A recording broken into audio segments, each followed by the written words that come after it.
Buongiorno dalla redazione di Focus TG. È un giallo l'uccisione con 15 coltellate di un uomo trovato morto a Brusegana. Lavorava nella logistica, ancora misterioso il movente. Andiamo subito in diretta da Valentina Visentin con Cristian Roque Allende per la parte tecnica. A te Valentina.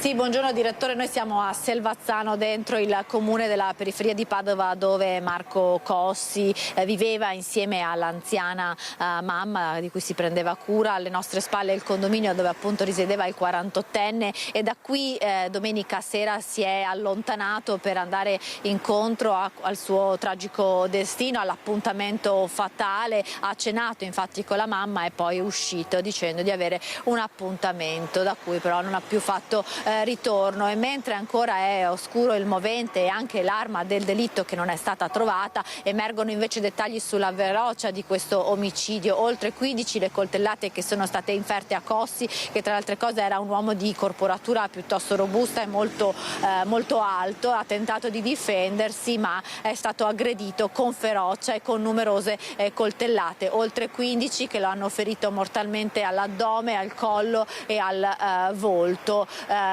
Questi appunto i dettagli, mentre l'arma del delitto ancora non si trova, un coltello che a lungo ieri gli uomini della squadra mobile e dei poliziotti della scientifica hanno cercato nel luogo del delitto, avvenuto a pochi chilometri, un paio di chilometri di distanza da dove Cossi viveva, ovvero in via Isonzo nel quartiere di Brusegana a Padova, un luogo molto isolato, ma ricostruiamo la dinamica di quanto è avvenuto nel nostro servizio. Ucciso con almeno 15 coltellate inferte con una furia inaudita e con il preciso intento di non lasciare scampo alla vittima, Marco Cossi, il 48enne di Latisana, assassinato domenica notte tra via Isonzo e via Santi Fabiano e Sebastiano a Padova, ha provato a difendersi, ma il suo assassino ha continuato a colpire numerosi fendenti all'addome, al collo, al volto e anche alle mani, una violenza che fa pensare che i due forse si conoscessero. Quel che è certo è che non è stato un omicidio scaturito da una rapina, perché Cossi in tasca aveva il portafoglio e tutti i suoi effetti personali. Manca ancora l'arma del delitto.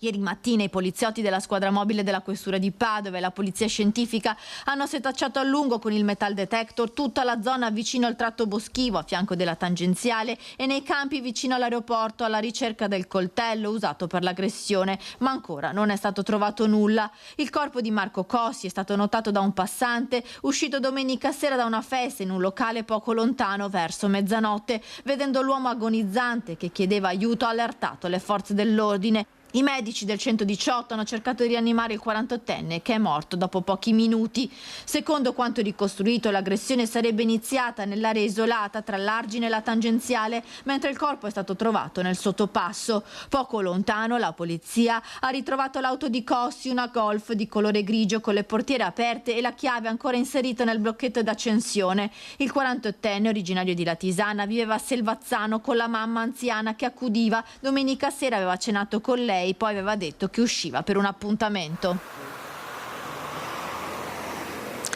Nessuna dichiarazione da parte della famiglia di Marco Cossi, la mamma anziana straziata dal dolore adesso è assistita dall'altra figlia qui nel bar proprio sotto l'abitazione del 48enne. La titolare ci ha raccontato che lo frequentava tutti i giorni, era una persona molto tranquilla, educata, cordiale, aveva orari regolari, tutte le mattine faceva colazione e portava poi il cappuccino alla mamma, poi andava al lavoro, un impiego per una ditta di logistica della provincia di Padova, ma nei piani del 48enne c'era l'intenzione di aprire una nuova attività, un'attività gastronomica. Voleva aprire un camioncino per la vendita dei panini con un socio che ora si cerca ma ancora non si trova. Ricostruiamo chi era Marco Cossi nel nostro servizio e poi la linea può tornare allo studio. Era tornato a vivere con la mamma anziana a Selvazzano, nella frazione di Tencarola. Si prendeva cura di lei quotidianamente. Prima aveva vissuto per un periodo in Inghilterra, prima ancora, quando era sposato, per un breve tempo a Noale, ma era originario di Latisana. Marco Cossi, il 48enne ucciso domenica sera a Padova, lavorava nel campo della logistica per una ditta di trasporto di materiale medico. Un impiego stabile, una vita regolare, nessuna frequentazione pericolosa, nessuna segnalazione alle forze dell'ordine. Insomma, di certo un profilo normale. Perché allora domenica sera il 48enne ha raggiunto un luogo così isolato di Padova, spesso utilizzato come ritrovo da tossicodipendenti? Nello stesso luogo, nel marzo del 2023, poco lontano, era stato ucciso uno spacciatore, sempre a coltellate. La polizia sta ricostruendo le ultime ore di vita di Cossi per capire come mai sia arrivato in via Isonzo e con chi avesse appuntamento. L'uomo avrebbe dovuto aprire una nuova attività insieme ad un socio. Dovevano infatti aprire un food truck, un camioncino per la vendita di panini e bibite, ma è stato ucciso la sera prima dell'inizio di questo nuovo lavoro. Grazie a Valentina Visentini e a Cristian Roque Allende. Andiamo avanti con la morte del piccolo Adam, un bambino che è deceduto dopo un intervento chirurgico all'ospedale di Rovigo. Domani sarà eseguita l'autopsia e intanto la Regione del Veneto ha inviato gli ispettori all'ULSS 5 Polesana. Si svolgerà mercoledì l'autopsia sul corpicino di Adam Mohamed Abdelmoeti Ibrahim Seddiq, il bambino di 2 anni di origine egiziana, morto martedì scorso dopo una disperata corsa all'ospedale di Padova durante un intervento al braccio destro considerato di routine all'ospedale Santa Maria della Misericordia di Rovigo. Sul caso indaga la procura di Padova dopo l'esposto presentato dalla famiglia. Nel frattempo, nell'ULSS 5 Polesana, la Regione Veneto ha inviato gli ispettori. Abbiamo attivato una procedura con Azienda Zero che permette ovviamente delle visite ispettive dopo l'audit clinico da parte del reparto. Questo è quello che noi amministrativamente dobbiamo fare, poi ovviamente la procura farà il suo corso e noi siamo assolutamente convinti che la procura sarà in grado di dimostrare eventuali responsabilità del caso. La famiglia di Adam da subito ha chiesto che sul caso venga fatta piena luce. In Italia da un anno con i genitori e i fratelli Adam viveva a Fidenza nel Permense. Accanto ai genitori disperati per la perdita del loro figlio più piccolo, l'Associazione degli Egiziani in Italia. Domenica in 200 hanno chiesto giustizia davanti all'ospedale polesano. Vogliamo che esci fuori la verità di questo ospedale. Vogliamo sapere cosa è successo al nostro figlio. Giustizia! Giustizia! Giustizia! Tante le domande aperte. La famiglia, attraverso i suoi legali, vuole capire dove sia morto Adam, se in ambulanza durante la corsa verso l'ospedale di Padova o se dopo l'arrivo nella città del Santo, e il perché non sia stato usato l'elisoccorso. Una volta restituito alla famiglia, i funerali del piccolo Adam si svolgeranno in Egitto. Servizio di Chiara Gaiani. Adesso le mamme no PFAS che sono sul sentiero di guerra per la bonifica della Mitemi chiedono di vedere il progetto dopo l'intervento dell'ARPAF. Andiamo in diretta da Daniele Garbini e Simone Squarcina per le riprese. A te Daniele. Sì, buongiorno direttore, buongiorno ai telespettatori. Siamo di fronte alla sede dell'ARPAV qui a Vicenza. In discussione questa mattina all'interno una riunione tecnica con tutti gli attori perché si parla del progetto di bonifica della Miteni. Insomma, era un grande progetto di cui si parla da tanto tempo ma non è ancora stato avviato ed era importante chiarire tutta una serie di elementi che non sono stati fatti. Com'è una delegata, Giovanna Dal Lago, buongiorno. Insomma, la vostra presenza vi volete farvi sentire oggi? Sì, noi vogliamo essere qui presenti, è una cosa che riguarda noi e riguarda anche tutto il territorio che abitiamo e quindi ci sentiamo pure responsabili di ciò che succede là dentro. Noi vogliamo e chiediamo la bonifica. Bonifica vuol dire che non esca nessuna molecola di PFAS da questo sito, in modo che, e lo sappiamo purtroppo, non immediatamente, ma negli anni sia garantita la falda priva di PFAS e quindi garantiamo alle generazioni future un ambiente sano e soprattutto l'acqua sana di cui noi siamo maggiormente maggiormente fatti di acqua. Ecco, allora per capire meglio cosa si stava discutendo all'interno, ripetiamo, c'erano i rappresentanti delle aziende coinvolte, la parte ARPA, Avitecnici, anche diversi attori, alcuni uditori e altri invece coinvolti ufficialmente anche le istituzioni. Abbiamo fatto un'intervista a un delegato del comune di Trissino, il comune dove insiste la Miteni, che ci spiega un po' meglio insomma quali erano le dinamiche, soprattutto cosa veniva discusso oggi qui. L'argomento è lungo e soprattutto è molto molto impegnativo, bisogna entrare nel dettaglio e capire tutti i dettagli del progetto depositato con tutte le problematiche che possono essere insite, non è una cosa semplice. Quindi c'è un progetto che viene messo in discussione?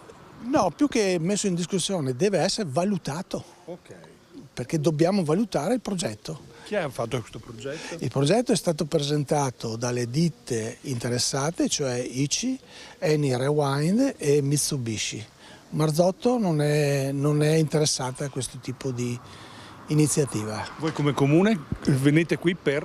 Perché il comune è il responsabile del procedimento, nostro malgrado, come siamo quelli che ogni tanto spesso ricevono gli avvisi e i ricorsi pendenti da tutte le aziende. Oggi si decide qualcosa, è una seduta interlocutoria? No, sono tutte sedute di approfondimento, è nella conferenza dei servizi che si decide.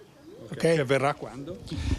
Oggi viene deciso anche perché non è che con una, ne avremo tante. La sua aspettativa proprio in questo momento per oggi? Per oggi è che si riescano a chiarire alcuni punti che sono ancora oscuri o non ben definiti. Uno fra tutti? Definizione di bonifica rispetto a messa in sicurezza permanente, nel senso che sono sostanze che non sono facilmente bonificabili. Ecco, allora voi avete approfittato, abbiamo sentito adesso le parole di quello che era l'oggetto dell'incontro, insomma tante cose sul tappeto, ecco, voi però avete approfittato di una situazione, la presenza di alcune persone, perché? Cosa avete fatto? Perché abbiamo consegnato una lettera, una richiesta alle aziende coinvolte nel bonificare questo sito, chiedendo di esporre il progetto che hanno già presentato il comune di Trissino. Vogliamo che sia appunto pubblico a tutti i cittadini, noi tutti siamo interessati a questo. Abbiamo una paura nel cuore, che venga valutato di più l'efficienza che non l'efficacia nel realizzare la bonifica. Il sistema dice risparmia e accontenta, noi non ci accontentiamo, la salute dei nostri figli è prioritaria su tutto e la dobbiamo garantire. Con questo anche vogliamo chiedere che le istituzioni siano al nostro fianco, siano presenti nel nostro territorio e per questo abbiamo invitato anche il Ministro a venire a visitare il territorio che noi abitiamo, che in questo momento impropriamente diciamo nostro, ma è di tutti e quindi è una presenza significativa nel voler risolvere il problema dell'inquinamento PFAS. Ovviamente noi saremo sempre a fianco e vi seguiremo per dare questo. Grazie. Ecco, direttore, se non hai domande in questo momento, per il momento questa mattina direi tutto da Vicenza. Grazie Daniele, grazie molte, tutto quello che c'era da sapere ce l'avete riportato, grazie Daniele Garbin e a Simone Squarcini. Adesso andiamo alle rapine, le due ultime rapine in villa, drammatiche rapine, quella ai danni dell'ex senatore della Lega Alberto Filippi ad Arcugnano e quella altrettanto drammatica a San Zenone degli Ezzelini a casa dell'imprenditore Fabio Gallina. In diretta Daniela Sizia con l'operatore Edoardo Paris. A te Daniela.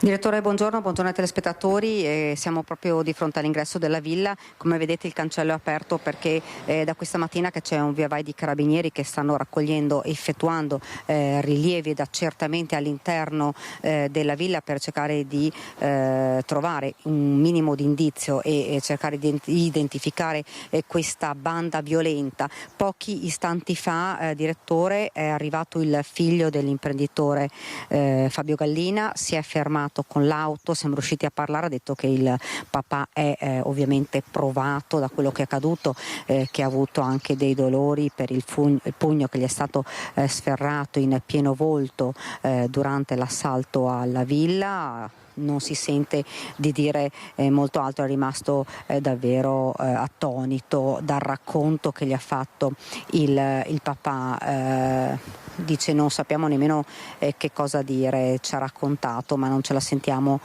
di dire nient'altro, solo che lui è davvero molto provato. È stato in ospedale questa mattina, non sappiamo se ora è rientrato qui alla villa, ma come vi dicevo adesso c'è proprio un via vai di carabinieri e non solo, ma i carabinieri hanno anche stanno visionando le telecamere di videosorveglianza, non della villa perché non ci sono, ma della zona alla ricerca di un'auto che in quel momento fosse magari passata più volte e che possa in qualche maniera far identificare questa banda. Si cerca di capire, l'abbiamo chiesto anche in procura oggi, se questa banda possa essere la stessa che aveva assaltato la villa ad Arcognano. I magistrati ci dicono non lo sappiamo. Non lo escludiamo, ma non possiamo nemmeno dire che sia la stessa. Certo, una banda che ha avuto la stessa violenza sia ad Arcognano sia qui in questo caso. Direttore, intanto io ti faccio sentire il servizio che abbiamo fatto, l'intervista al sindaco qui del posto, che ci ha raccontato che anche qui i cittadini sono rimasti attoniti, hanno paura, c'è allarme ovviamente in questo momento, e anche come notizia in più tutte le stanze sono state spruzzate con l'antincendio, questo probabilmente dai banditi, questo probabilmente per evitare che i carabinieri potessero in qualche maniera rilevare il DNA, e per lo stesso motivo l'uomo è stato denudato e i vestiti sono stati portati via dalla banda. Ti faccio ora sentire il servizio, direttore, poi restituisco la linea. Un comando di malviventi, almeno 3 per nulla sprovveduti. I banditi hanno pensato a tutto nei minimi dettagli. Forse avevano tenuto sotto controllo l'imprenditore nei giorni precedenti. Prima di fuggire hanno denudato Fabio Gallina. Gli abiti se li sono portati via, questo probabilmente per non permettere agli investigatori di effettuare accertamenti sui vestiti toccati da almeno uno dei banditi. Ci sarebbe potuto essere il DNA. Hanno agito con freddezza. Il 61enne verso le 19 era andato a fare una passeggiata con il cane nella sua proprietà, poi al ritorno ha portato l'animale nel recinto ed è qui che si è trovato di fronte il rapinatore che, senza farlo nemmeno parlare, gli ha sferrato un pugno in pieno volto. Dopo qualche minuto, ancora stordito, il 61enne è stato portato vicino alla porta dell'abitazione dove sono entrati in azione i complici. Gallina è stato costretto a restare steso a terra almeno per 30 minuti, gli è stato intimato di non guardare e di restare immobile. Hanno detto poche parole, i banditi sembra fossero italiani. Si sono diretti verso la cassaforte, le chiavi erano inserite. Pochi minuti per arraffare il bottino, compresa la pistola, e scappare lasciando Gallina legato a terra. Non ci sono telecamere di videosorveglianza nella villa. Noi abbiamo messo la videosorveglianza in varie zone del comune, anche gli accessi del comune sono videosorvegliati perché abbiamo l'accesso appunto ai varchi, e quindi insomma qualcosa si potrà anche capire dei passaggi che ci sono stati dei mezzi in quell'ora, in quelle 2 ore insomma.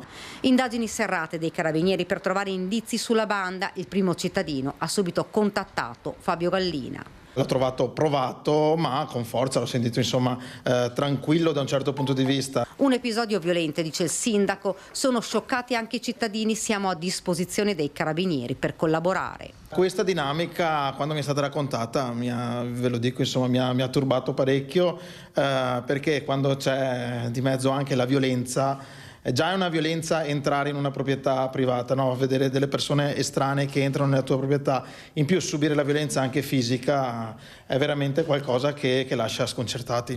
Solo qualche giorno fa un altro assalto alla villa di Alberto Filippi, imprenditore ed ex senatore 60enne, ha salito nella sua casa d'Arcugnano nel Vicentino, minacciato con una pistola e picchiato, banditi fuggiti con un bottino cospicuo. Impossibile per ora escludere eventuali legami tra 2 eventi criminosi.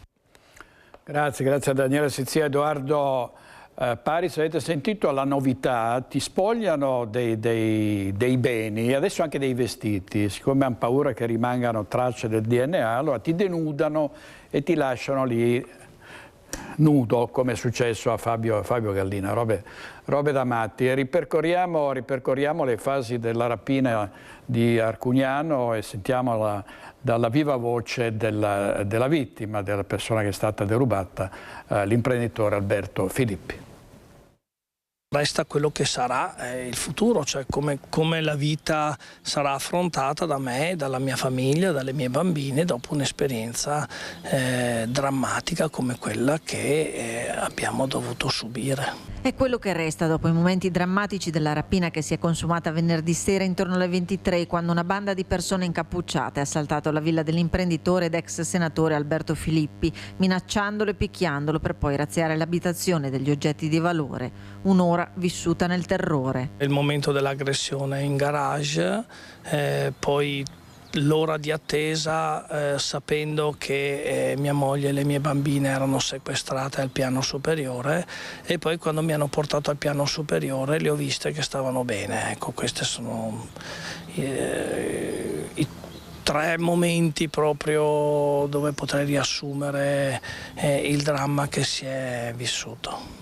Io lo dico sempre, noi siamo i Filippi, dobbiamo reagire, nulla ci deve stendere. Nella vita io ho affrontato tanti momenti anche difficili e la storia dice che comunque li ho superati, supereremo anche questi. Continuano intanto senza sosta nel massimo riservo le indagini dei carabinieri di Vicenza dopo i sopralluoghi. Al vaglio le immagini del circuito di videosorveglianza e anche dei targa system della zona. Il sopralluogo ha dato un esito positivo insperato.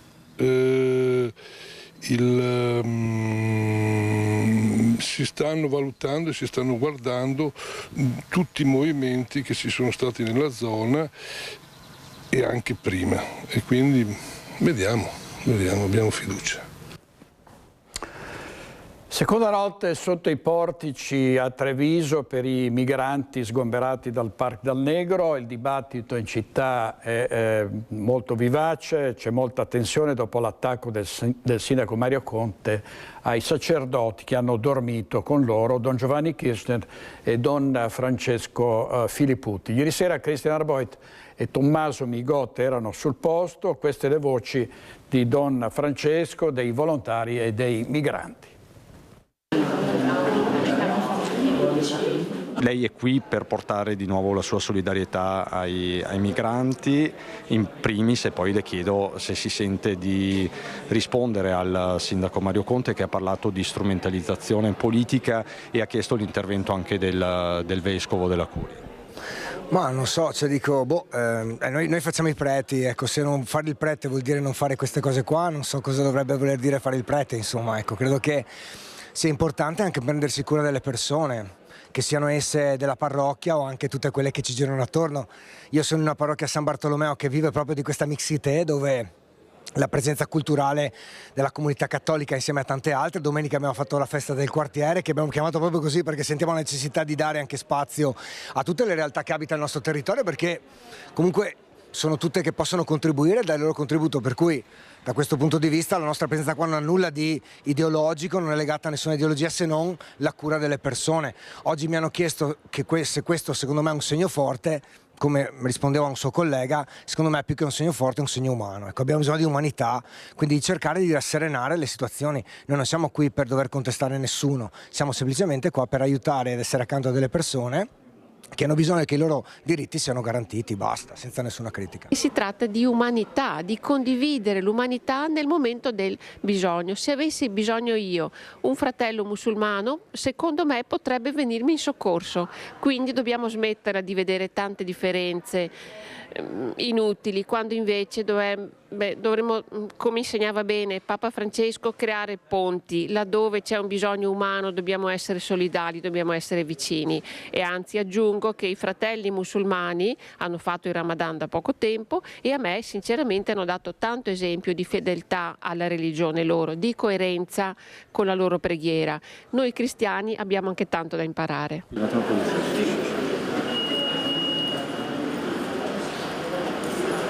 Mi chiamo Ali.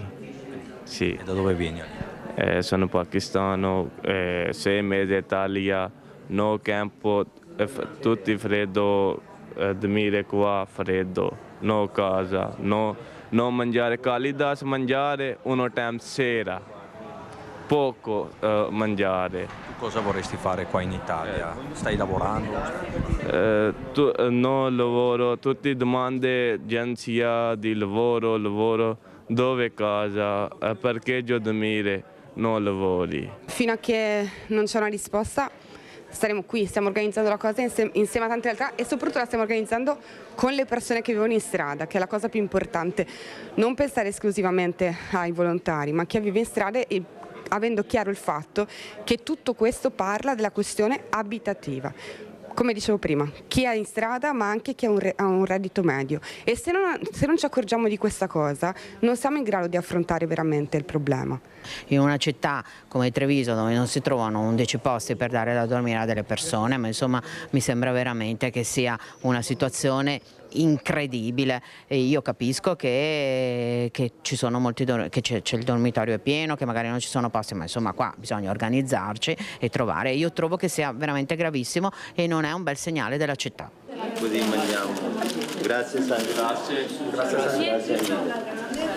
Così Antonella Tocchetto. È durissimo il sindaco di Treviso Mario Conte che ha parlato di strumentalizzazione politica da parte dei sacerdoti, ha chiesto anche un incontro con il vescovo Tomasi perché il sindaco considera che sia la Chiesa a doversi fare carico di una parte almeno di questi migranti.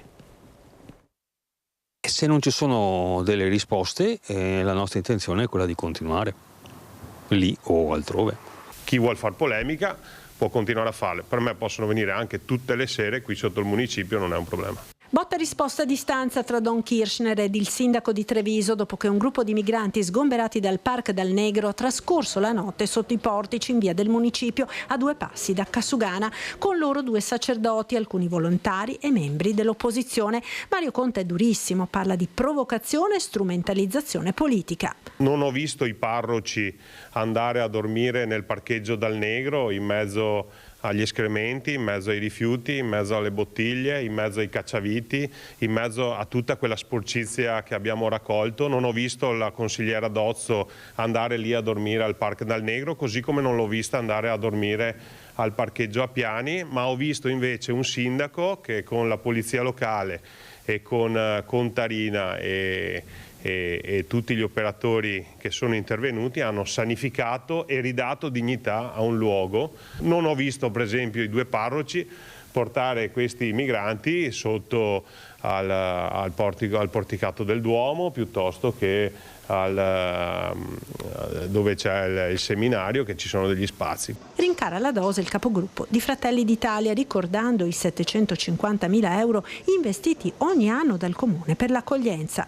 Abbiamo investito centinaia di migliaia di euro per l'accoglienza, di più non si può fare, cioè, questa amministrazione non è chiamata a fare miracoli, forse per i miracoli sarebbero più adatti quei parroci che erano stanotte. Il parroco di Santa Maria del Sile spiega le ragioni dell'iniziativa. Non ci sono persone di serie A e persone di serie B, quindi quelle di serie A hanno la casa e possono stare tranquilli, mentre quelli di serie B possono anche dormire per strada perché in qualche modo sono invisibili. Ci siamo spostati dalla loro parte in modo che tutti potessero vederli. Don Kirchner, che ha dormito in strada con Don Filipputti, parroco di San Bartolomeo, sposta la questione sul lavoro da fare per risolvere la situazione, allargando l'impegno e coinvolgendo anche le categorie economiche. Sì, ci mettiamo insieme come cittadini, come sistema, con le associazioni di categoria, con i sindacati, con Confindustria, con tutti quelli che possono dare una mano. Se ci mettiamo insieme probabilmente una soluzione complessiva si può trovare. Servizio di Marta Marangon. Intanto è scattata la denuncia nei confronti di un 19enne che ha aggredito 3 persone al pronto soccorso di Dolo, mentre resta ricoverata la guardia giurata che ha riportato un trauma cranico e uno al ginocchio dopo essere stato colpito. È partita una denuncia rispetto al gesto di questo ragazzo, insomma, che è andato in escandescenza.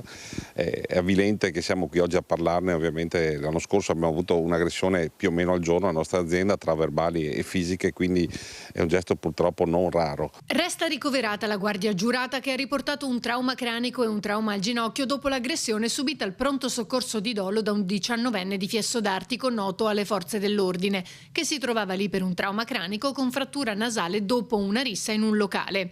La prima a essere colpita a sputi in faccia quella notte è stata però l'infermiera del triage che lo stava medicando. Stessa sorte per un autista del SUEM 118 intervenuto in soccorso della collega. È avvilente, lavoriamo perché il nostro personale ovviamente si prenda cura di tutti e poi questi a volte sono i risultati.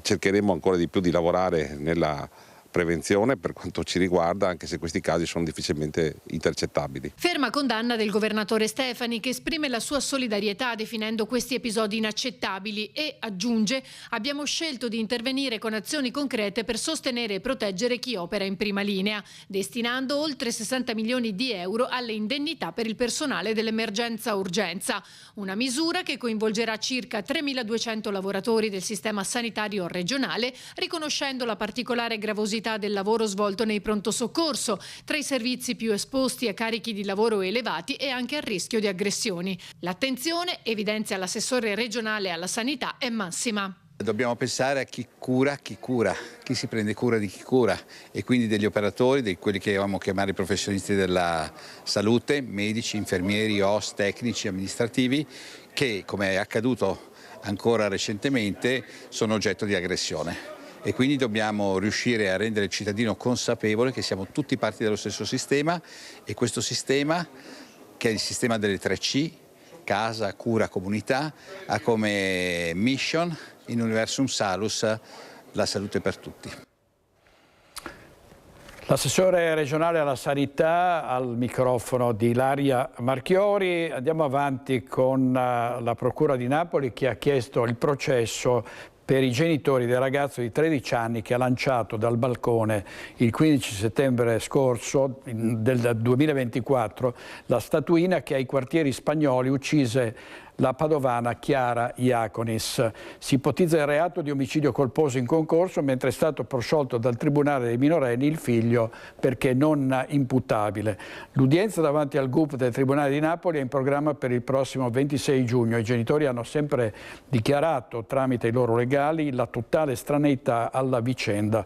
La statuina lanciata non sarebbe di loro proprietà e chiedono che il figlio venga scagionato nel merito e non perché è minore di 14 anni. Per questa ragione hanno impugnato la sentenza di proscioglimento del figlio motivata dal non luogo a procedere. L'omicidio stradale in cui morì la piccola Lea Stevanovic a Creazzo, era attesa la sentenza per l'uomo accusato della sua morte, invece l'udienza è stata nuovamente rinviata, il dolore dei suoi genitori. Sì, devo dire che sono veramente arrabbiata, delusa. Non ne posso più. Sono le uniche parole espresse da Giovanna Stevanovic, la mamma della piccola Lea, al termine dell'udienza a carico di Fabio Zattera, il 56enne di Creazzo, accusato di omicidio stradale aggravato per la guida in stato di ebbrezza per aver causato l'incidente in cui è morta la bimba di 10 anni. Il papà Zarco invece è rimasto chiuso nel suo dolore.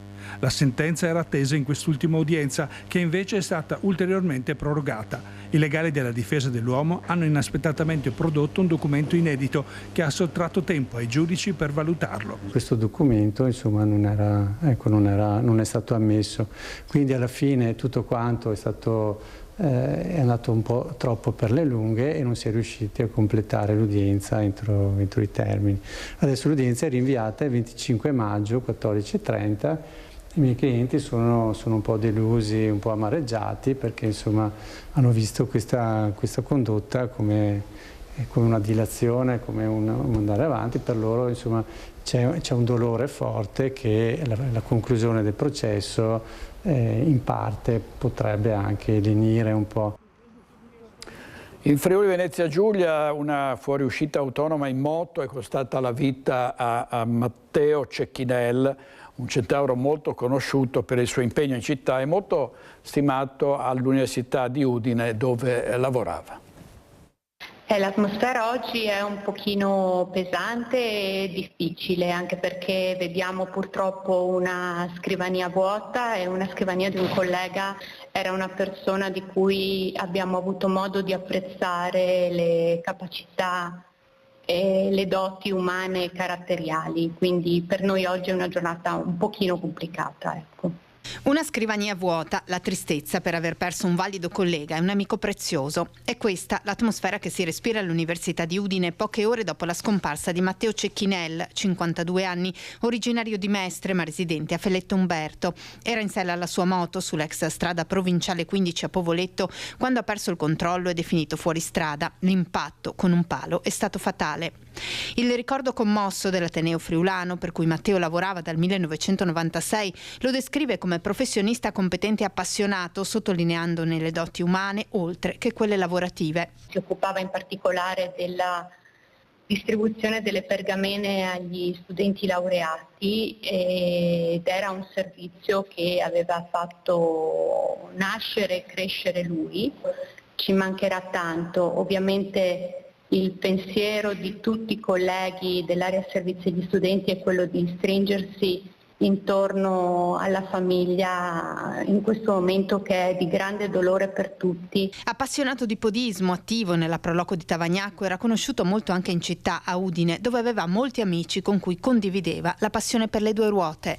Un padre, un figlio, un marito, da poco nonno, una caletta. Un generoso, uno sportivo, cioè un motociclista, perché abbiamo anche la passione comune per le moto.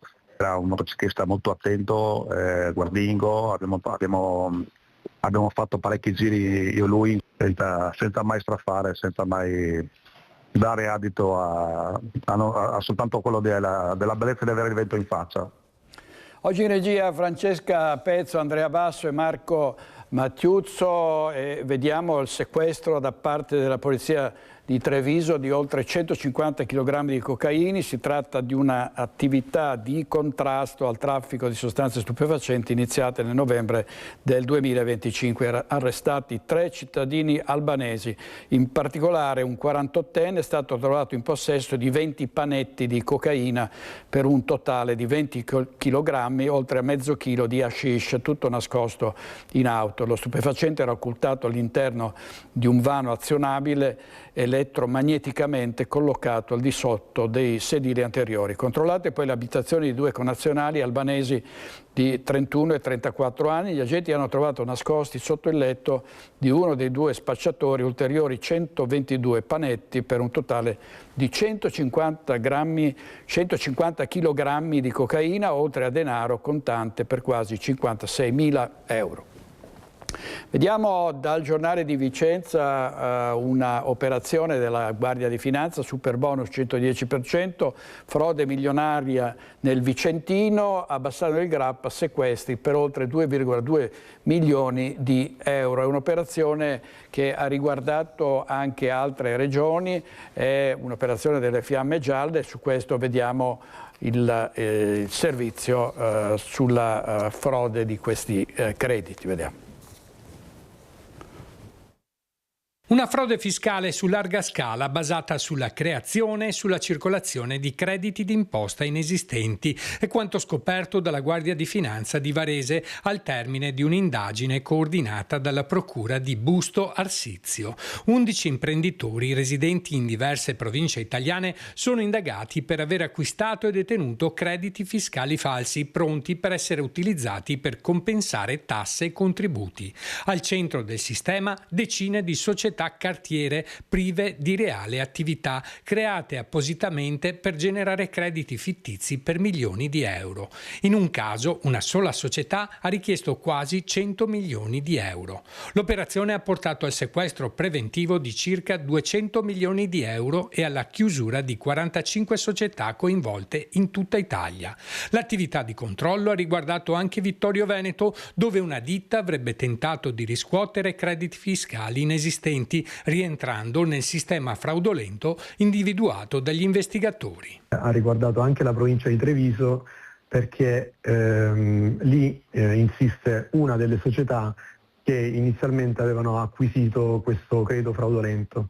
In particolare si tratta di oltre 7 milioni di euro che erano stati acquistati da questa società, che era stata poi destinataria anche del decreto di sequestro preventivo per pari importo, e che successivamente ha deciso di eliderlo tramite una dichiarazione integrativa e quindi ha annullato questo credito, portando un risparmio certo per le casse dello Stato. Altre società, come quella di Vittorio Veneto, hanno rinunciato spontaneamente ai benefici illeciti, consentendo il recupero immediato di circa 36 milioni di euro. Per le altre aziende, grazie all'intervento delle Fiamme Gialle, una parte dei crediti è stata bloccata prima dell'utilizzo. Le indagini sono ancora in corso. Servizio di Nicola Marcato. È stata sospesa la professoressa che nei giorni scorsi ha tagliato una ciocca di capelli a 2 alunne delle medie delle scuole Bellini di Mestre. L'episodio aveva suscitato grande scalpore nella scuola e tra i genitori preoccupati per le condotte dell'insegnante, una supplente di una supplente, arrivata una ventina di giorni fa e a cui era stato affidato l'incarico fino a fine anno. Dopo le rimostranze dei genitori e l'indagine interna avviata dalla scuola, la donna è stata sospesa in via cautelativa. Bassano del Grappa alle prese con il primo weekend di movida limitata grazie alle misure restrittive adottate. Sentiamo come è andata dalla voce del sindaco Nicola Finco. Sono state fatte alcune multe perché alcuni individui urinavano per le vie e le piazze della città, ma avevamo già detto e preannunciato sanzioni pesanti per chi si continua a compiere determinati atti in città, e vedo però che le misure messe in campo stanno portando dei buoni risultati. Primo weekend di movida limitata a Bassano del Grappa e fioccano già le prime multe. Dopo le numerose segnalazioni e proteste legate agli eccessi dei più giovani, l'amministrazione comunale è intervenuta con misure più restrittive. Abbiamo praticamente inasprito alcune sanzioni che riguardavano alcuni comportamenti illeciti di alcuni avventori dei locali, ma abbiamo anche parlato con i rappresentanti delle associazioni di categoria per chiedere ad ogni esercente di attenzionare il pubblico, di limitare la musica e, se vedono situazioni particolari, ovviamente di intervenire immediatamente. Molti di loro hanno sottoscritto anche il patto civico e quindi consiste anche nell'avere dei bodyguard al di fuori dei propri locali proprio per garantire la massima sicurezza e tranquillità. La sicurezza resta un tema molto sentito dai cittadini bassanesi. In molti, anche ai nostri microfoni, hanno raccontato la propria preoccupazione per le recenti risse tra maranza e aggressioni in città.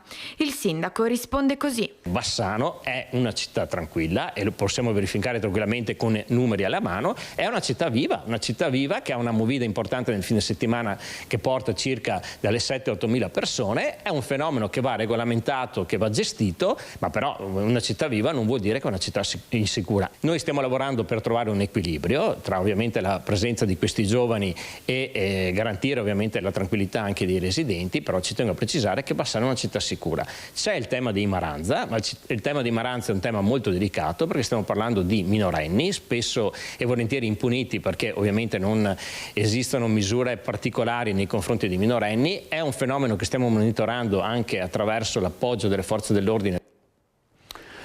Così Nicola Finco, vediamo le imprese del Veneto e del Nord-Est, molte sono in difficoltà accentuate anche da quanto sta accadendo sulla scena internazionale con le guerre in corso. Una di queste aziende in crisi è la Costampress di Scorzè, oggi presidio e anche un tavolo all'unità di crisi. Andiamo in diretta da Ilaria Marchiori con Sandro Ponchio. A te Ilaria. Si è da poco concluso l'incontro all'unità di crisi con i delegati sindacali per discutere la situazione di Costampress di Gardigiano di Scorzè, di cui ormai si sta parlando da settimane. Qui insieme a me c'è Cristian Modesto, segretario FIOM CGIL Venezia. Allora, che cos'è accaduto a questo tavolo? Chi c'era e soprattutto come si è concluso? Sì, c'era la presenza del dottor Cavaliere, l'amministratore unico della Costampress, del commissario Anfodillo che segue la procedura concorsuale, l'unità di crisi della regione nella sua totalità e noi come segretari territoriali di categoria e anche la presenza degli RSU.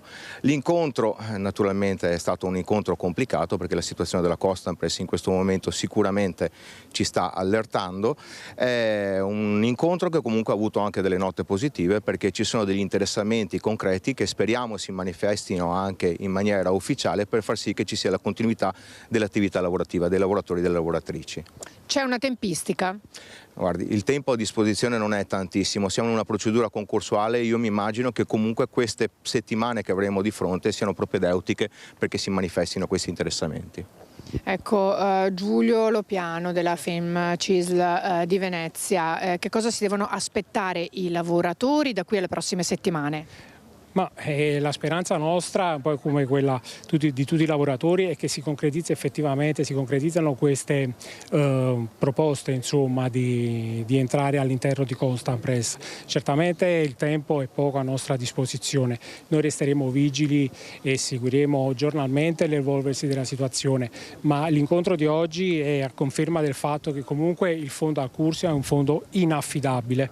Lo testimonia il fatto che tutti i lavoratori presenti oggi qua sono qui presenti perché l'insicurezza porterebbe a colpire un territorio che già è stato colpito in passato da altre chiusure e questi fondi non fanno altro che, speculando sulle aziende in crisi, a distruggere il tessuto sociale ed economico sia del nostro paese, ma come già sta accadendo in altre realtà anche in tutta Europa. Ecco, c'è un appello che vi sentite di fare? Chi è interessato a una realtà che comunque ha la possibilità anche di continuare a lavorare perché gli ordini ci sono per coprire tutto quanto l'anno, si faccia avanti. Questa volta siano imprenditori seri e non gruppi che vengono qui nel territorio a speculare. Ecco, avete sentito dunque qual è l'appello, augurandoci che qualche imprenditore lo tenga in considerazione. Ringrazio Modesto e Lopiano. Qui da Mestre è tutto, restituisco la linea allo studio. Grazie molte, grazie Ilaria Marchiori e Sandro Ponchio per la parte tecnica.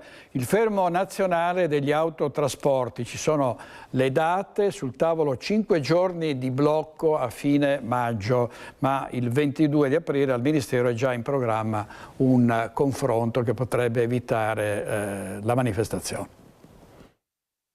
Il giorno di fermo che abbiamo depositato alla lettera di garanzia sarà dal 25 al 29 maggio.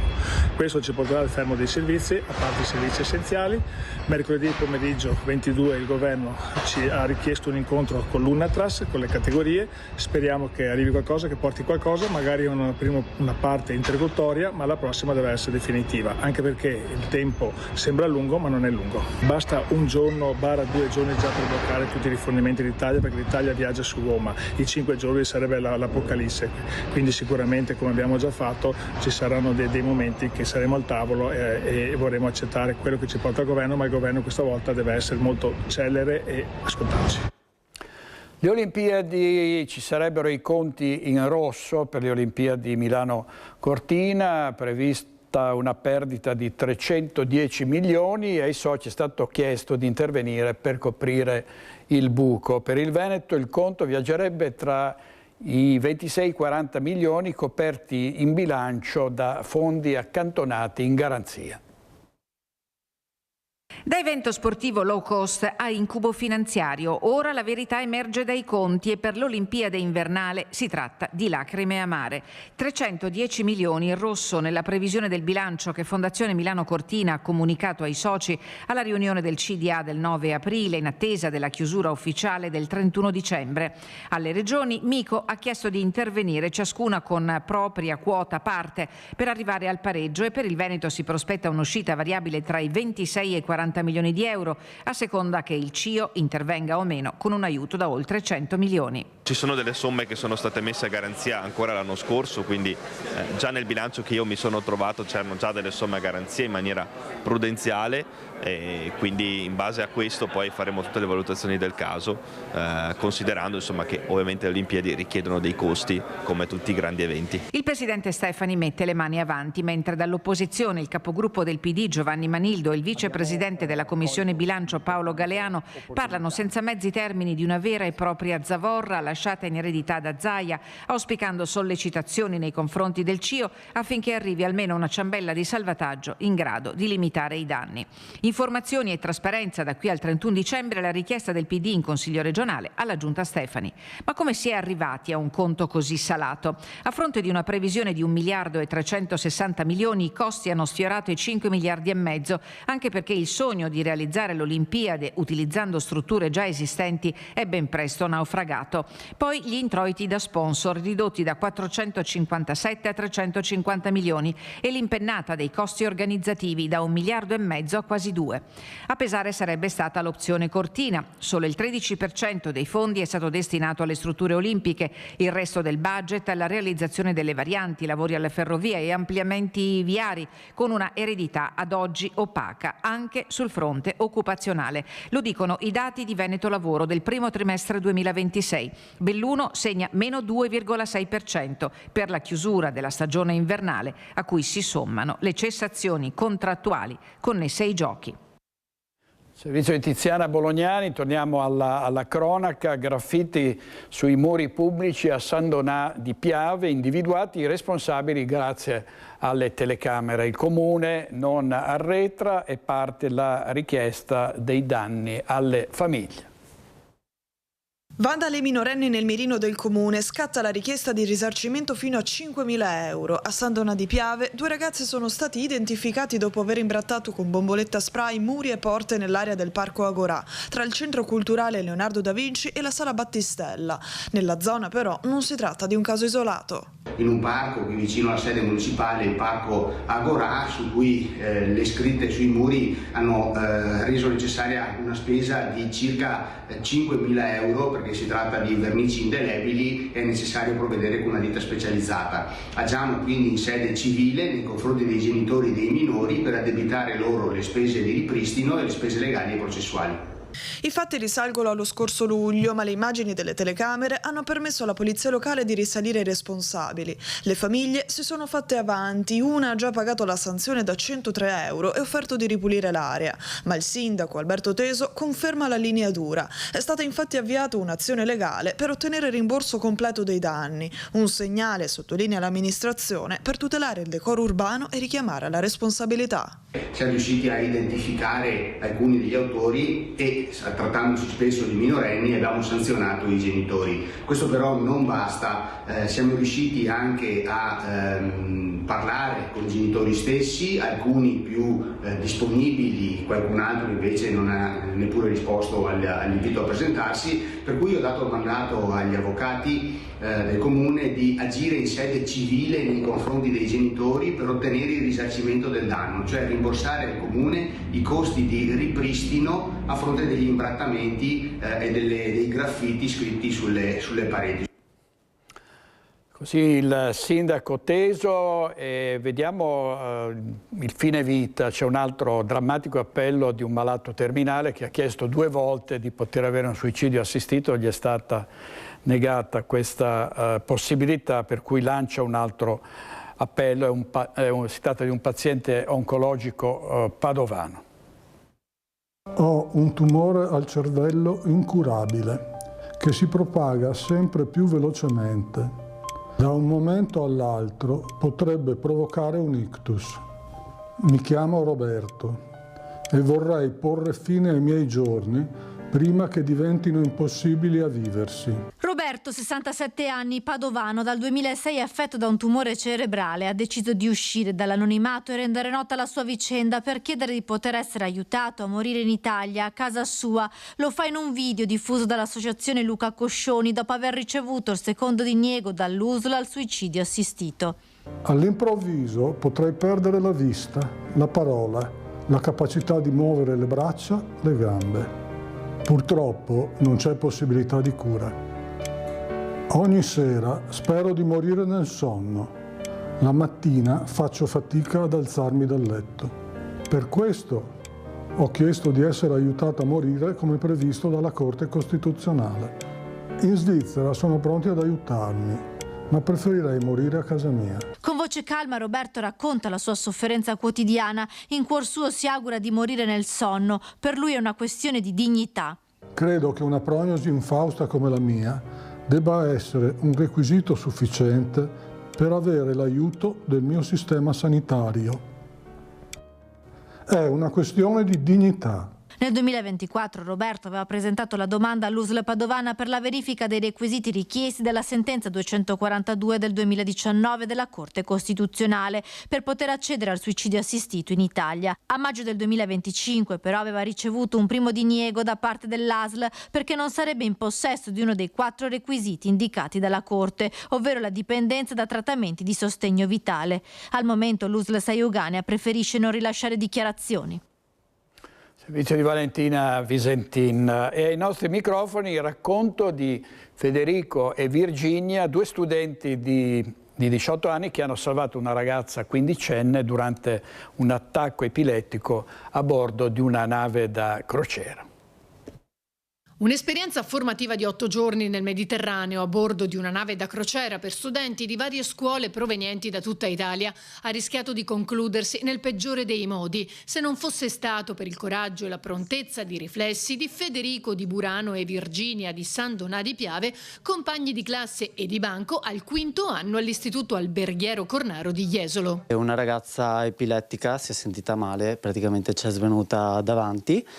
E noi siamo subito andati in soccorso della ragazza, essendo che i compagni e le persone accanto a lei non sapevano come gestire la situazione, e allora noi, sapendo anche come gestirla, siamo intervenuti, l'abbiamo messa in posizione di sicurezza e praticamente le abbiamo salvato la vita. Nessun dubbio, nessun tentennamento, ma un grande coraggio e soprattutto la volontà di salvare la vita di quella ragazza di 15 anni. Penso che sia stata una cosa normale, assolutamente, perché è una situazione molto pesante anche da viverla, però si è riusciti a gestirla al meglio. D'istinto sono subito andata ad aiutare la ragazza, perché quando vedo la gente stare male sono sempre pronta ad aiutare. Per fortuna sapevo anche gestire la cosa grazie ai miei genitori che appunto lavorano in ospedale. Ero sicura di quello che stavo facendo, ok? Perché appunto la posizione era quella, stavo attenta appunto alla lingua, perché gli epilettici appunto il rischio è che si soffocano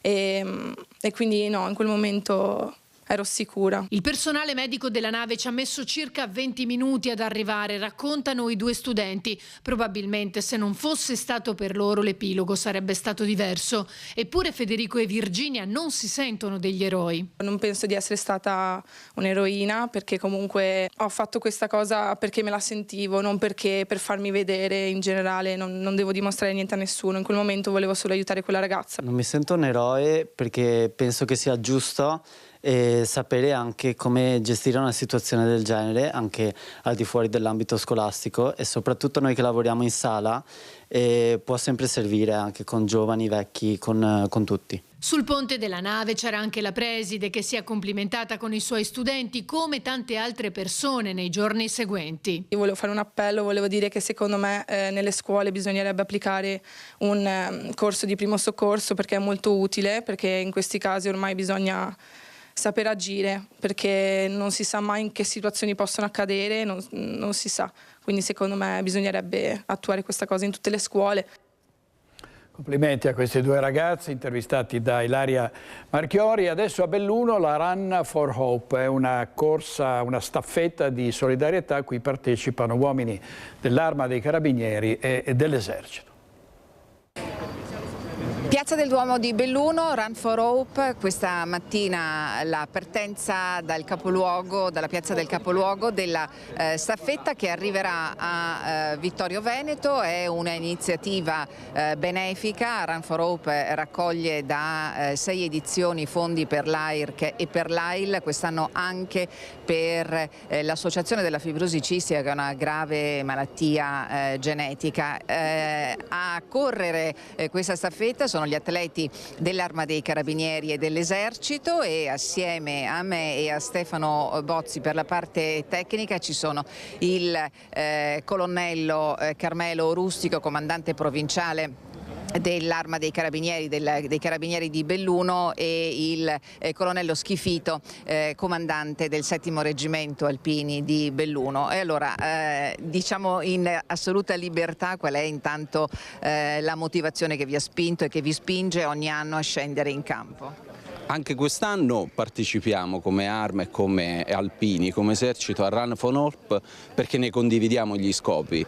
Run for Hope è una bellissima iniziativa che coniuga i valori dello sport e i valori della solidarietà, che noi sposiamo appieno. E anche quest'anno abbiamo messo in campo delle squadre eterogenee, miste, che raccolgono atleti più o meno professionali di ogni età e di ogni grado, uniti nello scopo comune. Anche per l'Esercito, insomma, sia l'Arma dei Carabinieri che l'Esercito si contraddistinguono nell'atletica, nello sport nazionale in generale, per i risultati naturalmente che sono molto importanti. Che cosa significa avere personale sempre fortemente allenato? Allora, per quanto riguarda lo sport, sicuramente lo sport per noi è un riferimento perché incarna i valori che sono l'essenza del nostro essere militari. Essere preparati fisicamente aiuta a essere pronti, quindi la prontezza, e in particolare cosa ci aiuta a essere in forma fisicamente, lo diceva qualcuno, mens sana in corpore sana, ci aiuta a essere sempre preparati e pronti a reagire a qualsiasi attivazione che dovesse arrivare, e quindi a garantire quello che è il nostro scopo ultimo, quello del garantire la sicurezza. Ovviamente insieme come forze armate, qui rappresentate dagli alpini del 7° Reggimento Alpini, dai Carabinieri del Comando Provinciale di Belluno, abbiamo un altro grande valore che è quello che ci aiuta, che è quello della solidarietà. Solidarietà verso il cittadino e aumentare la sensibilità verso problematiche di salute e cercare di raccogliere adesioni e aiutare la ricerca. Ecco, queste sono motivazioni fortemente importanti che coinvolgono anche la cittadinanza. Ricordiamo che Run for Hope è una staffetta che coinvolge tutte le regioni d'Italia e che nel Veneto, proprio anche in questa giornata, parte da località differenti. Grazie a Tiziana Bolognani, al nostro operatore Stefano Bozzi. Andiamo in pubblicità, torniamo subito, state con noi.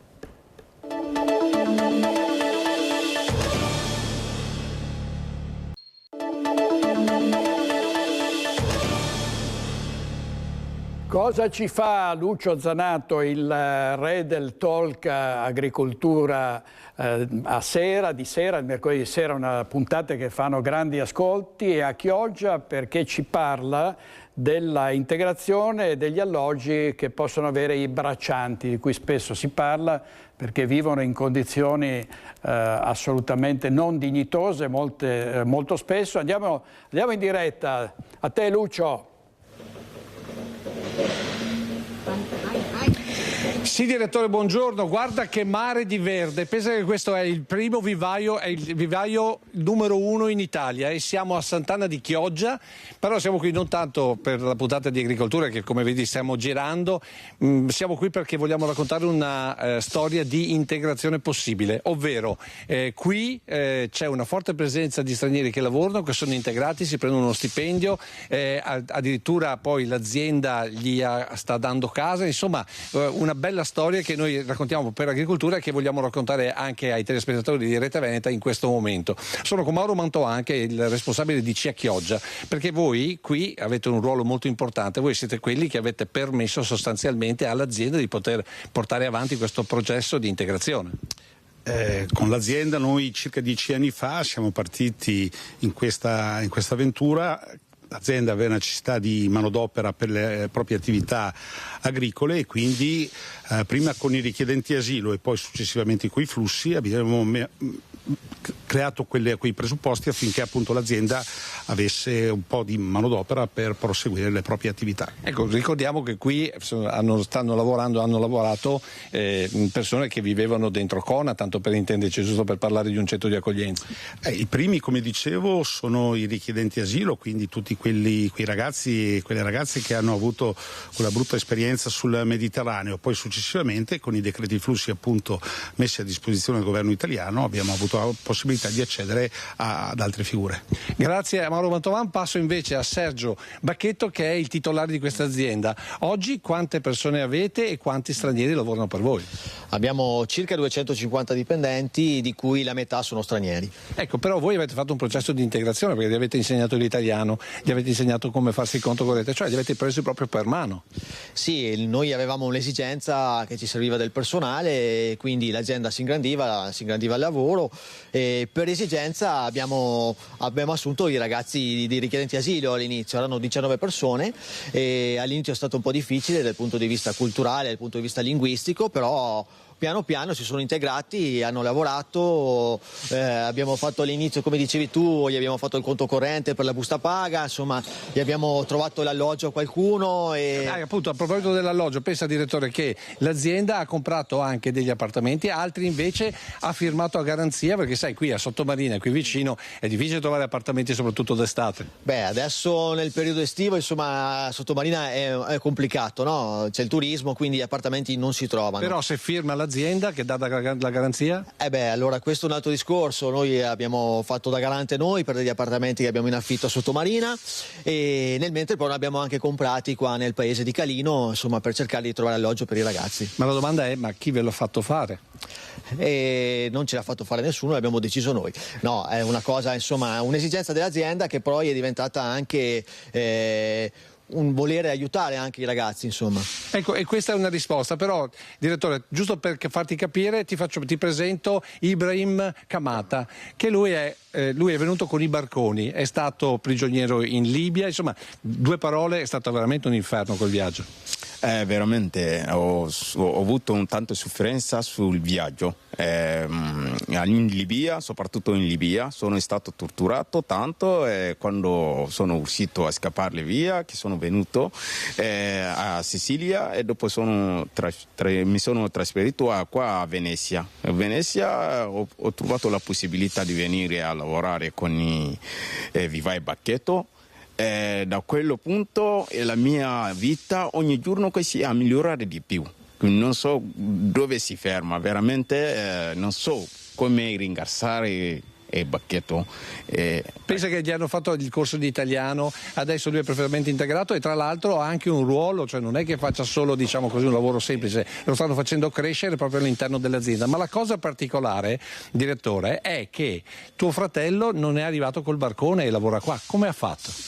Allora, il mio fratello è venuto. Era incredibile per lui, anche per me, perché non sapevo le sofferenze che ho avuto in strada, in viaggio per venire.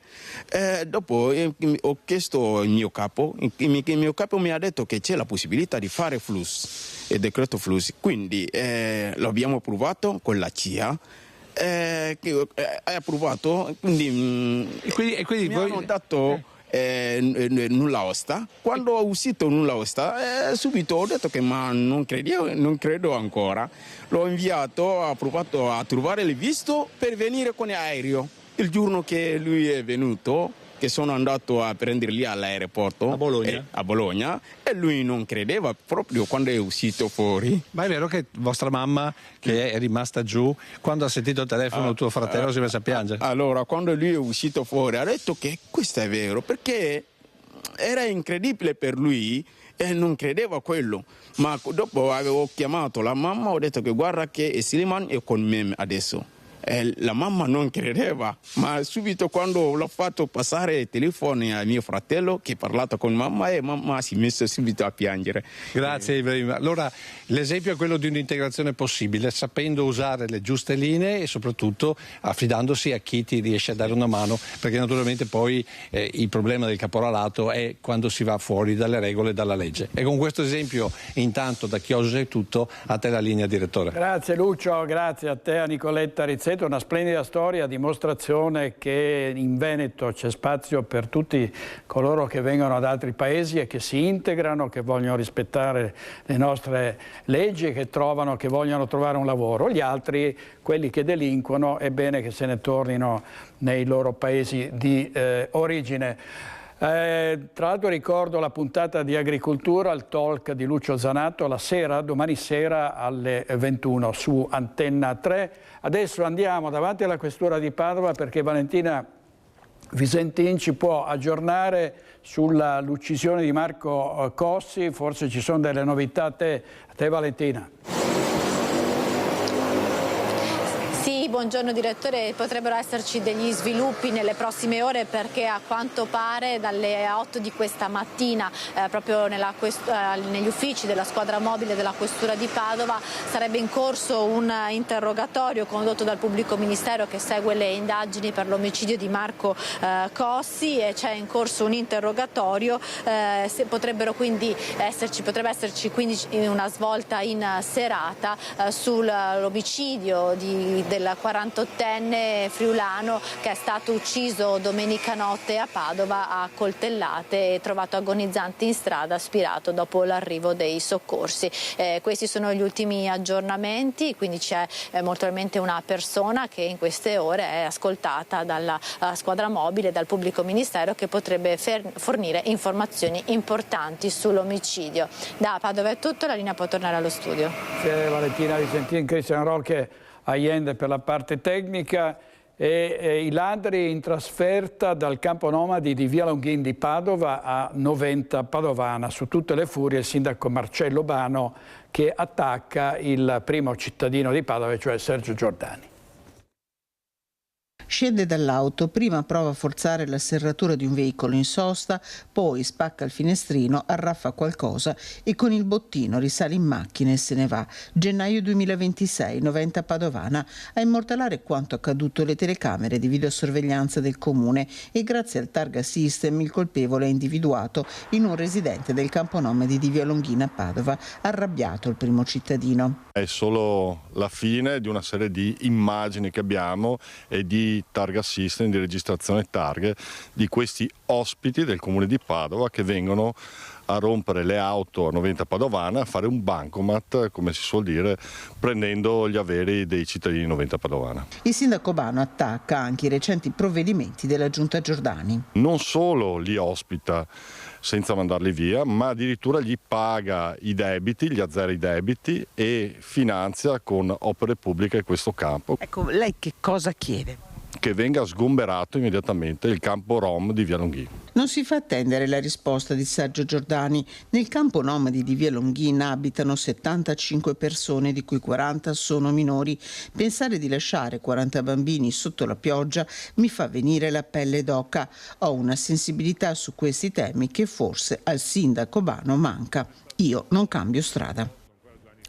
Vediamo del sindaco Bano, si occupano anche i giornali perché Bella Ciao in piazza il 25 aprile, a volerla è proprio il sindaco della Lega, il sindaco di Noventa Padovana. L'inno della Resistenza inserito nella scaletta della cerimonia istituzionale, basta con i preconcetti, dice il sindaco, appartiene a tutti, così come la liberazione, stop con le polemiche. Il sindaco Bano che è spesso ospite di Focus. Il 25 aprile a Mestre, a proposito della festa della liberazione, dal piazzale della stazione a piazza Ferretto, la manifestazione per la liberazione contro le guerre di oltre 90, da parte di oltre 90 associazioni del territorio. 25 aprile a Mestre, per il secondo anno di seguito una grande manifestazione che appunto sarà questo sabato, partirà alle 10 dalla stazione di Mestre e arriverà in Piazza Ferretto, una manifestazione che tiene dentro tantissime realtà diverse contro la guerra e contro il fascismo. Più di 90 sottoscrizioni di associazioni il secondo anno consecutivo in cui si riuniscono per dare vita alla manifestazione pacifica in occasione del 25 aprile. Liberiamoci dalla guerra, il tema portante che guiderà il corteo. Un 25 aprile di mobilitazione ma anche di speranza alla conquista, si legge nel volantino, di un mondo libero dalla guerra e per i diritti. Associazioni, comitati, cittadini, anche non associati, partiti hanno aderito e stiamo in crescendo contro la guerra per il semplice motivo che non si può avere futuro se c'è la guerra. L'anno scorso riprendiamoci il futuro. La guerra è la negazione dei diritti elementari di vita e di sicurezza nei luoghi dove c'è la guerra, ma è la negazione anche del diritto di istruzione e alla salute. Ci sarà anche l'adesione dell'associazione Iran Democratico, che proprio sono dei soggetti che stanno subendo, vivendo in prima persona, al tempo stesso anche combattendo contro un regime teocratico e antidemocratico. In questa piazza ci sarà sicuramente un protagonismo giovanile che sarà enorme ed è importantissimo, e all'interno di questa città come giovani stiamo portando avanti questo percorso antifascista non solo verso il 25 aprile ma in generale è un percorso fatto di 1000 pratiche quotidiane. Siamo un'associazione antifascista per definizione, il 25 aprile è la data di compleanno dell'Italia libera e democratica. La mattina del 25 aprile saremo impegnati ovviamente in tutta una serie di attività di celebrazione anche istituzionale a Mestre, in Piazza Ferretto, nel centro di Mestre, nelle varie municipalità della terraferma, ma saremo anche in prima fila nel corteo che si svilupperà. La consegna del premio Atleta dell'anno 2026 al bassanese Mattia Dal Pastro. Per me è un riconoscimento al duro lavoro svolto, sicuramente, ma io lo voglio vedere anche come un premio ai sacrifici che vengono fatti da tutti gli atleti paralimpici. Il premio Atleta dell'anno 2026 dell'Unione Nazionale Veterani dello Sport sezione bassanese va all'atleta paralimpico Mattia Dal Pastro, nato a Marostica e residente a Cassola, ha 38 anni e quest'anno ha partecipato alle Paralimpiadi di Milano Cortina nello sci di fondo. Sono sempre stato sportivo sin da bambino, ho iniziato a 6 anni con l'hockey qui a Bassano, poi dopo durante il periodo universitario giocavo a calcio a 5 con gli amici, da arruolato nelle forze armate facevo i tornei interforze. Dopo l'incidente ho iniziato con il nuoto, con la riabilitazione, sono passato dal calcio per amputati fino ad arrivare allo sci di fondo. L'incidente in moto nel 2016 gli ha cambiato la vita, ma non si è mai fermato. Oggi è maresciallo dei Carabinieri, in servizio presso la compagnia di Bassano del Grappa e nel tempo libero si dedica agli allenamenti e ai raduni della nazionale italiana. Ora punta ai Giochi Paralimpici in Francia nel 2030. Dopo 4 anni soltanto che ha cominciato a praticare la disciplina, arrivare a rappresentare l'Italia in una Olimpiade credo che sia già un grossissimo messaggio che lui ha lanciato, e in più ci ha dato questo lustro al territorio per dimostrare che non soltanto le persone normodotate possono arrivare a certi livelli, ma lo sport accoglie tutti. E quindi con lui abbiamo pensato di dare proprio questo messaggio universale. Servizio di Nancy Galdi, se non ho sentito male, vediamo la consegna del cappello alpino ai volontari che hanno collaborato con la difesa alla buona riuscita delle Olimpiadi invernali Milano Cortina, consegna che sta causando un'ondata di polemiche all'interno dell'Associazione Nazionale Alpini. C'è fermento nell'Associazione Nazionale Alpini, dove sta montando in modo tanto rapido quanto incontrollabile una polemica tutta interna alle penne nere.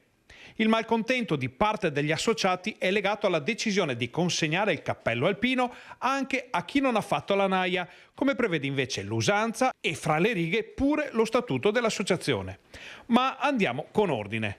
Sabato a Verona i volontari dell'ANA che hanno contribuito alla buona riuscita degli eventi olimpici sono stati ringraziati per il loro impegno.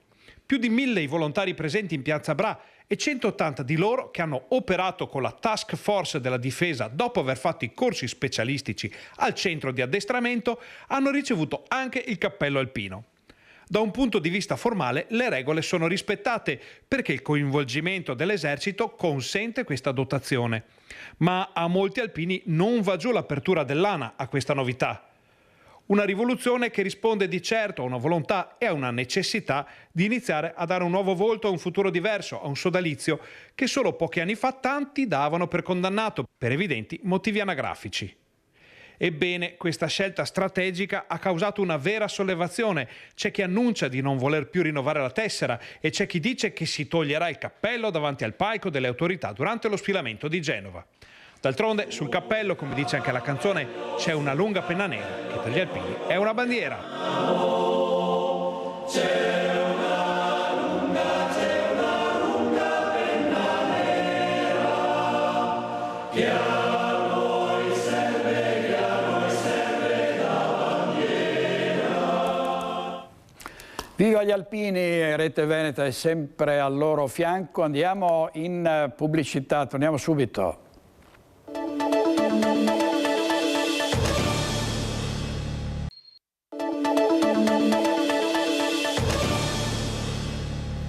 Sembra un terremoto quando passano i tir, dice il proprietario di una casa che trema al passaggio dei bestioni della strada e si lamenta e dice non sta intervenendo nessuno. Siamo in via Tremarende a Villa del Conte dove abitano il signor Silvano Caccaro e Danilo Mason. I due ci hanno contattato proprio per segnalarci un problema che ormai vivono da mesi. Hanno anche segnalato la cosa alle autorità ma non hanno ricevuto risposta. Dunque, signor Danilo, di che cosa si tratta? Si tratta praticamente che hanno fatto i lavori dell'inserimento dell'acquedotto e poi naturalmente hanno finito i lavori e si è creato nell'attraversamento per la posa dei tubi si è creato uno scavo per mettere in sede i tubi, che poi questo scavo non è stato ben compattato perché passando i camion hanno creato una cunetta. Questa cunetta non sembra che sia una cosa importante, invece lo è, perché crea uno scossone e c'è un tremolio che fa tremare la casa, fa tremare veramente la casa. Si sono verificati dei crepi che si allargano sempre di più, sicché sta cosa dobbiamo metterla a posto in qualche maniera. Io ho mandato una segnalazione in comune 2 mesi fa solamente e sto aspettando risposta, insomma, ecco. Invece il signor Silvano si è dato da fare ancora prima di me e dica Silvano cosa che te che hai fatto. Ecco, esatto, lei ha fatto segnalazione anche alla provincia, giusto? Io ho cominciato con la provincia esattamente il 12 di febbraio. Ho inviato una mail all'ufficio viabilità spiegando questo discorso, no? La risposta che mi è arrivata dopo 2 giorni dalla provincia è stato inoltrato per competenza.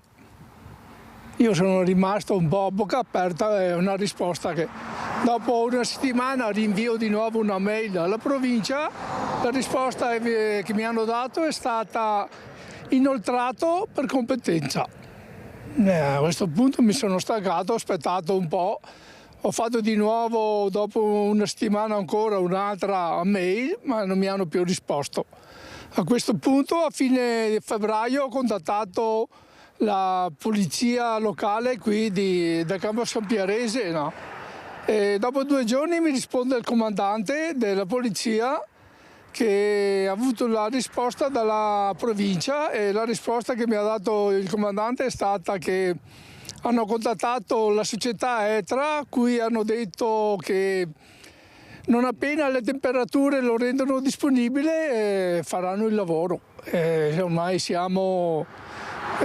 Diciamo che quando mi è arrivata la risposta sono stati i primi di marzo e proprio in quel periodo stavo andando via con mia moglie, poco lontano qui a Santa Giustina c'erano una ditta che stava asfaltando le strade.